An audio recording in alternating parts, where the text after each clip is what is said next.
Is Professor David Flint from Australians for a Constitutional Monarchy. Professor, thank you for your time. Are you at all worried about this new push from the Deputy Prime Minister? Despite many of our senior government ministers backing a republic, a serious debate about it does seem a way off. Do you think we'll see the change in our lifetimes? Not in the slightest. I'm not worried at all. This is obviously a distraction, probably an attempt to wedge the opposition. The Treasurer, incidentally, has sworn allegiance to the Queen, or affirmed allegiance to the Queen, on at least 7 occasions.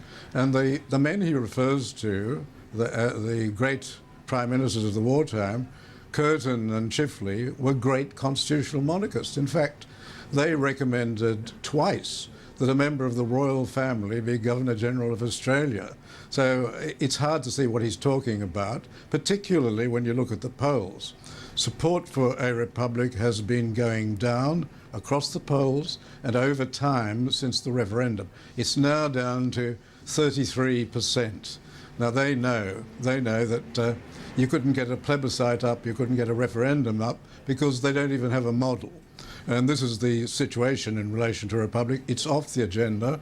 I suspect the politicians also know that if they put it up now, the people would know it was a distraction and a waste of time. That's why Bob Brown, when he was negotiating the terms of the alliance with Julia Gillard, and Bob Brown was a very strong Republican, he didn't ask for the Republic to be put on the agenda. What he did ask was for the Prime Minister to change her promise in relation to the carbon dioxide tax. So what is the Treasurer going on about? Is it just a distraction?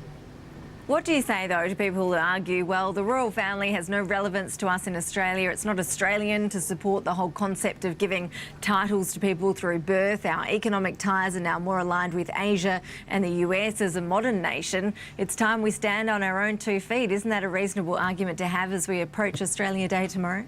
Well, we've been standing on our own 2 feet since the Statute of Westminster. We've had the right to do anything we want to do, as we have done.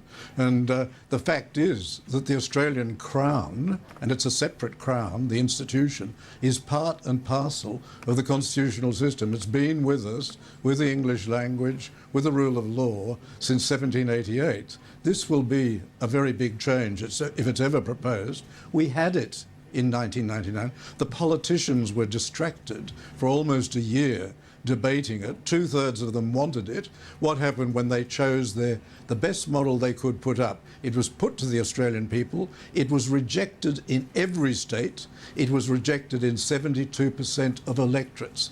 It's something the Australian people just don't want. How much of a boost to your cause do you think the fanfare around William and Kate has been? It does seem the royal couple has done wonders for the royal family's popularity. Ashley, you're so right. I think that's very true. But even when the royal family was in difficulties in the 90s, and there's no doubting that, the Queen did refer to one year as being the annus horribilis. Even at that time, the Australian people knew that the referendum was about the Constitution and not about the popularity of the royal family. The Queen, of course, mounts every year in popularity as people realise that she is beyond reproach.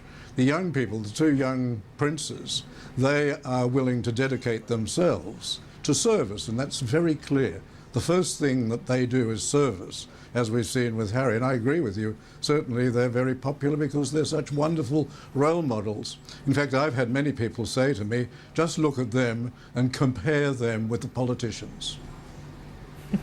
That is a comparison that I'm sure a lot of Australians would be making at the moment. David Flint, thank you for your time. We do appreciate your views on this issue. It is a very controversial and divisive one, of course. Coming up in the next half hour.